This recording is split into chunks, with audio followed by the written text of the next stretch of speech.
Hey guys, how's it going? Hope you're doing well. My name is Crown, and today I'm going to read you some very interesting stories that I hope that you're gonna love. And now, without further ado, let's go!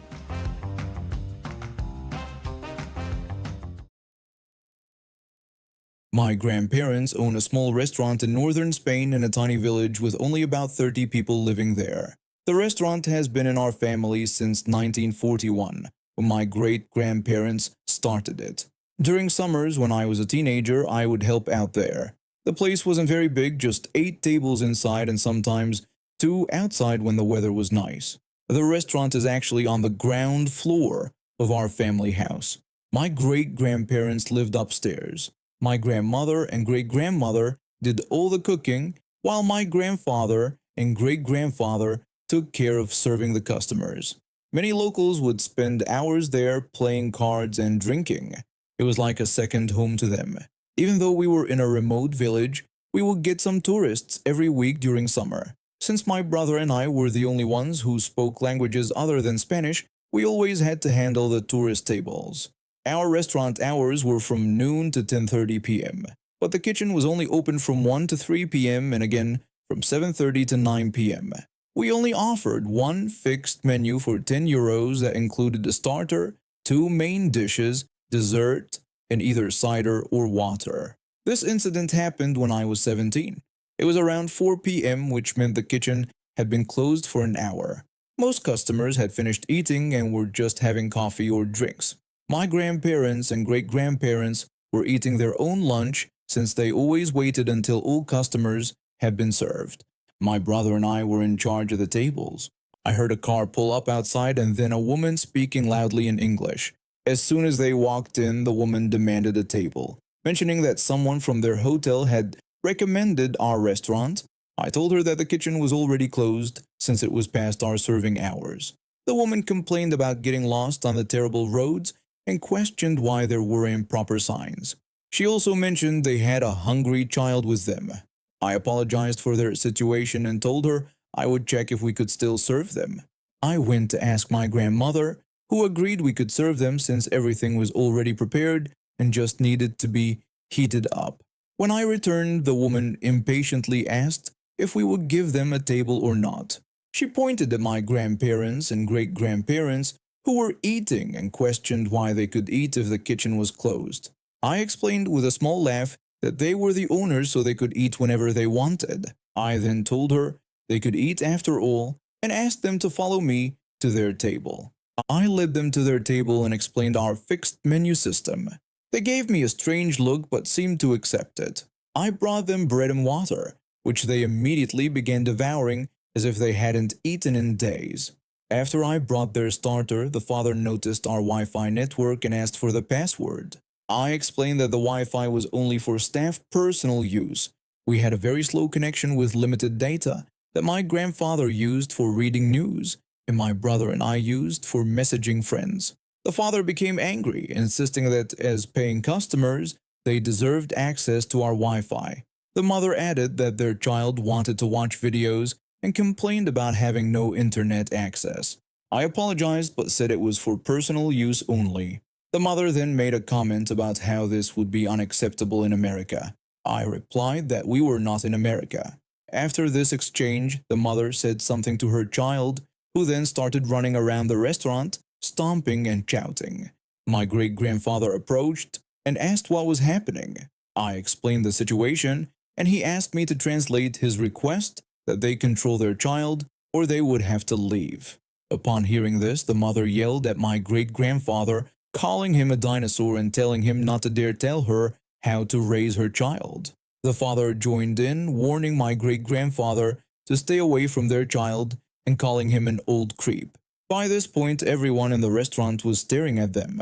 I hesitated but translated everything to my great-grandfather, expecting him to get angry. Instead, he turned around and asked 2 men sitting nearby to escort the family out. I explained to the family that these 2 men were civil guards, our rural police force, and that if they didn't leave voluntarily, the officers would remove them. The family didn't believe the men were actual police officers and refused to leave until we served them. Finally, the officers stood up, showed their badges, and instructed the family to leave, speaking in broken English.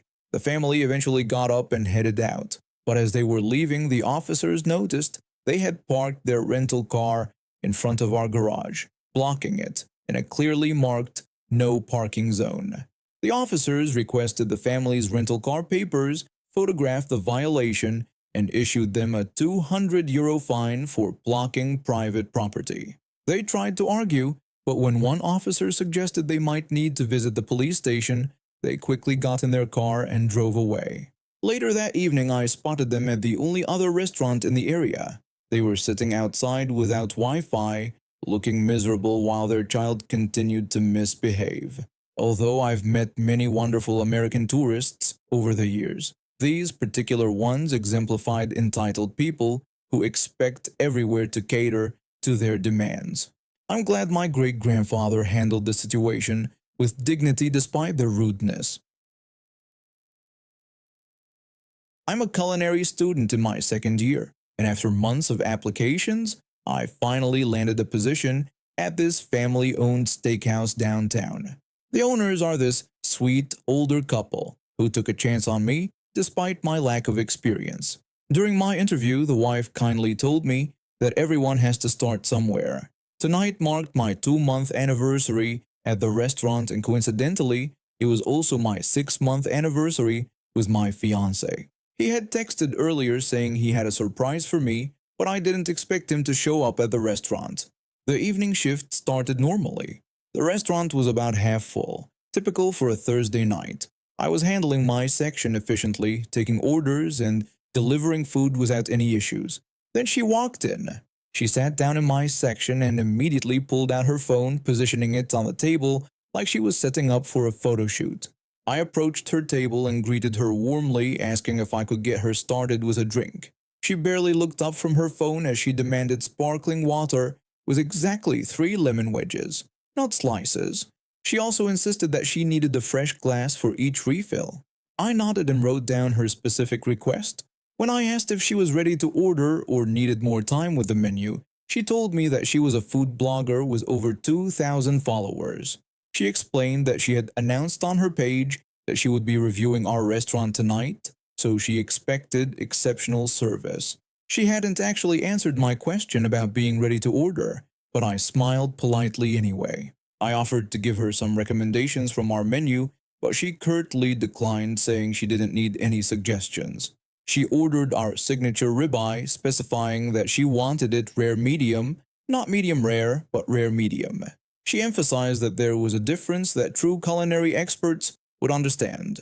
I was confused but wrote it down exactly as she said. In culinary school, we'd learned about rare, medium, medium well, and well done. But rare medium wasn't standard terminology. Still, I figured she wanted something between rare and medium rare, so I noted that on the order. The rest of her order included specific instructions for every side dish, down to exactly how many grill marks should be visible on the asparagus. I submitted her order to the kitchen and continued serving my other tables. When her steak arrived from the kitchen, it looked perfect. A beautiful medium rare ribeye, just as the chef had interpreted her request. I delivered it to her table and asked if there was anything else she needed. She cut into the steak dramatically, making sure I was watching. She got angry and loudly complained that the steak was practically burned when she had ordered rare medium. The steak was actually a perfect medium rare, with a warm red center. Any less cooked and it would have been rare. I apologized for the steak not meeting her expectations and offered to take it back to have the chef prepare it differently. She became outraged, claiming I had ruined her evening and her review. She insisted that rare medium meant mostly red with just a hint of pink and accused us of being amateurs. I was about to offer again to take the steak back when she suddenly stood up, grabbed her plate, and smacked me on the head with it. I felt the warm juice from the steak run down my face and into my hair as I stumbled back in shock. She continued to yell about how I had ruined both her review and her evening. The restaurant fell silent. Everyone was staring. My cheeks burned with embarrassment as I tried to maintain my composure. I asked her to calm down while apologizing for the misunderstanding. This only made her angrier. and she demanded that I get on my knees and apologize properly. I stood frozen, unable to process what was happening. This woman actually expected me to kneel before her in a restaurant full of people. When I didn't move, she screamed at me to kneel. After I still refused to comply, she grabbed the steak from the plate and lunged toward me. Before I could react, she was trying to shove the meat into my face, screaming about teaching me the difference between rare and medium rare. That's when I heard a familiar voice. My fiancé shouted at her to get away from me. He had been sitting in a corner booth, apparently waiting to surprise me for our anniversary. He rushed forward, but before he reached us, Karen spun around and tried to hit him too. In one fluid motion, he grabbed a chair and swung it defensively. It connected with the side of Karen's head with a dull thud, and she crumpled to the floor. The restaurant erupted in chaos. Someone called emergency services while the owner rushed over. The owner asked if I was alright and mentioned that she had witnessed everything, including the woman assaulting me. I was shaking and covered in steak juice, but nodded. The police and paramedics arrived quickly. Karen was unconscious but breathing. My fiancé explained what happened to the officers, with several customers backing up his account. To my surprise, the police didn't arrest him after taking statements. It was clearly self-defense. As the paramedics were loading Karen into the ambulance, one officer told us they'd be taking her for a psychological evaluation along with treating her injuries. The aftermath was unexpected. The owners gave me the rest of the week off with pay, and the entire staff pulled together to buy me a gift basket. My fiancé's surprise had been a reservation at the restaurant and tickets to a show afterward, which we obviously missed. But the real twist came 3 weeks later. I received a letter, handwritten with no return address. Inside was a card from the woman who had assaulted me. She explained that she owed my fiancé and me her life. The CT scan at the hospital had found a brain tumor pressing on her frontal lobe, which had been affecting her behavior and judgment. The doctors told her that if it hadn't been discovered when it was, she might not have survived another 6 months. She acknowledged that this wasn't an excuse for how she had treated me, but offered it as an explanation. She wrote that the tumor had been removed and she was starting to feel like herself again. She understood if I never forgave her, but wanted me to know that what seemed like the worst night of her life may have saved it. She signed it as a very sorry ex-Karen. I showed the letter to my fiancé. He just shook his head and remarked that he guessed he had done her a favor with that chair after all. About a year ago, I discovered my family had been abusing my younger sister for years. I won't go into the horrific details, but it was enough to get several family members put in jail and grant me full custody of both my sisters. My younger sister, who's 17 now, suffered severe psychological trauma from the abuse. She has extreme anxiety, trust issues, and struggles with basic social interactions. 6 months ago, I got her a service dog specifically trained to provide emotional support and help with her anxiety attacks, especially in public. This dog has been nothing short of miraculous for her recovery. The bond they've developed is beautiful to watch, and for the first time in years, my sister has started to feel safe. Most of my extended family has been kept away from us through restraining orders, but some relatives who weren't directly involved in the abuse have maintained contact. Among them was my aunt, who had initially seemed supportive after the whole ordeal came to light. Last weekend, my aunt called and asked if she could visit. She claimed she wanted to check how the girls were doing and bring some gifts. Against my better judgment, I agreed, thinking it might be good for my sisters to have more family connections with the non-abusive relatives.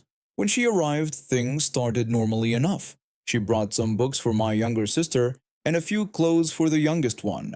Then she noticed the service dog. My aunt exclaimed about how beautiful the dog was and asked when we had gotten a pet. I corrected her, explaining that it wasn't a pet, but actually a service dog for my sister that helps with her anxiety and PTSD. My aunt's expression immediately changed. She looked the dog up and down with this calculating look. She asked about the cost of the dog in a probing way. I felt uncomfortable discussing this, but briefly mentioned that yes, properly trained service dogs are expensive, but it was worth every penny for my sister's recovery. My aunt then brought up that a lot of that money came from their family, from the settlement. She mentioned that her kids could really use a dog like this and that her youngest had been begging for a puppy. The settlement money she was referring to came from suing the family members who had abused my sister. That money was specifically designated for my sister's therapy, medical needs, and recovery. I tried to explain to her that's not how it works. I told her this wasn't a family pet, but a trained service animal that helps my sister function day to day. My sister, who had been quiet until now, started showing signs of anxiety. Her service dog immediately noticed and placed her head on my sister's lap, applying gentle pressure to help ground her. My aunt watched this with narrowed eyes. My aunt had the audacity to suggest that my sister didn't really need the dog that much. She claimed her kids would give it so much more attention and love. She even said they deserved something nice after everything our family had been through. At this point, my blood was boiling, but I kept my voice level for my sister's sake. I told my aunt she should leave now. She responded with indignation, reminding me that she was family. She continued by saying that since the money came partly from her husband too, they should at least get something out of it. My sister was now visibly shaking. Her dog had moved into a protective position between her and my aunt. I tried again to explain that's not how this works. I said the money was for the girl's recovery, not for giving her kids a pet. I emphasized that this dog was specifically trained for my sister's needs and wasn't transferable like some toy. My aunt called me selfish and said fine, I could keep the stupid dog. She threatened that she'd be talking to her lawyer about the settlement distribution, insisting this wasn't fair. I showed her to the door, but she wasn't done. She accused me of thinking I was better than the rest of them. She said I had swooped in after years of being absent and now acted like father of the year. She even suggested that maybe, if I'd been around, none of this would have happened to my sister. That hit hard because I do carry guilt about not being there, but I wasn't going to let her manipulate me. I threatened to call the police for violating the restraining order if she didn't leave immediately. She acted surprised, questioning what restraining order and claiming she wasn't one of the bad ones. I explained about the family-wide order that prohibited any of them from harassing the girls. I made it clear that trying to take my sister's service dog counted as harassment. She stormed out, slamming the door behind her. 2 days later, I was at work when I got a frantic call from my neighbor. My aunt had returned with her son and was trying to get into our backyard. My security cameras caught her throwing chunks of meat over the fence, meat that we later discovered was laced with sedatives. She was trying to drug my sister's service dog so she could take her. I called the police immediately and rushed home. By the time I arrived, officers were already there. They'd got her red-handed thanks to my neighbor's call and my security footage. The officers were familiar with our situation. We'd had several false reports from estranged family members before, and took the attempted dog theft and poisoning very seriously. My aunt was arrested for attempted animal cruelty, trespassing, and violating the restraining order. Her son, who claimed he had no idea what his mother was planning, was released with a warning. The court hearing was last week. My aunt tried to claim she was just bringing treats for the dog and had no ill intentions, but the security footage clearly showed her trying to coax the dog to the fence with the drugged meat. Plus, text messages on her phone revealed she'd been planning to rehome the dog to her daughter as a birthday surprise. She was sentenced to 6 months in jail, 3 years probation, and ordered to pay damages for emotional distress and attempted theft of a service animal. Most importantly, the restraining order was extended to include any attempt to contact us through third parties, and she is prohibited from coming within 500 feet of our home or my workplace. My sister was terrified by the whole ordeal, but in a strange way, it's helped her therapy progress. Seeing that there are systems in place that will protect her, and her dog has given her a sense of security she desperately needed. And watching me fight for her seems to have strengthened her trust in me. As for the rest of the supportive extended family, I've made it clear. Anyone who thinks my sister's recovery resources are up for grabs isn't welcome in our lives. Period. We're building our own family now. 2 sisters, 1 brother, and 1 very good dog who isn't going anywhere. I've been playing Dungeons and Dragons for years with a group that meets weekly. 6 months ago, a 15-year-old joined us. He was battling lung cancer and used our D&D sessions as an escape from both his illness and his strict home life. His mother was extremely religious and only allowed him to read Christian texts. His father was more reasonable but typically went along with his wife's rules. Despite this upbringing, the teen was kind and helpful to everyone. When his condition worsened and he was hospitalized, he texted me saying he wished for a monster manual, one of the core D&D rulebooks. Tired of only reading religious texts, he wanted something different. I decided to go all out and bought him not just the monster manual, but also Volo's Guide to Monsters and Mordenkainen's Tome of Foes. I brought the books to the hospital on his birthday. When he opened my gift, his face lit up with joy and he hugged me tight. His mother, however, glared at the books with disgust. Without warning, she grabbed one, relit a birthday candle, and tried to burn it. I yelled at her, demanding to know what she was doing and reminding her that these were books her son had specifically requested. His mother called the books sinful and satanic, insisting they were full of evil.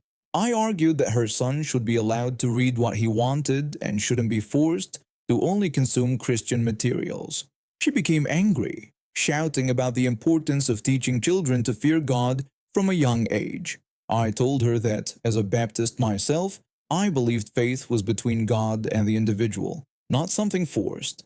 As she tried to destroy the books, I shouted, asking if God would want her restricting her dying son's freedom like this. That's when she snapped completely. She threw the books aside and lunged at her son, wrapping her hands around his throat. Her husband called security while my friend and I tried to pull her off the teen.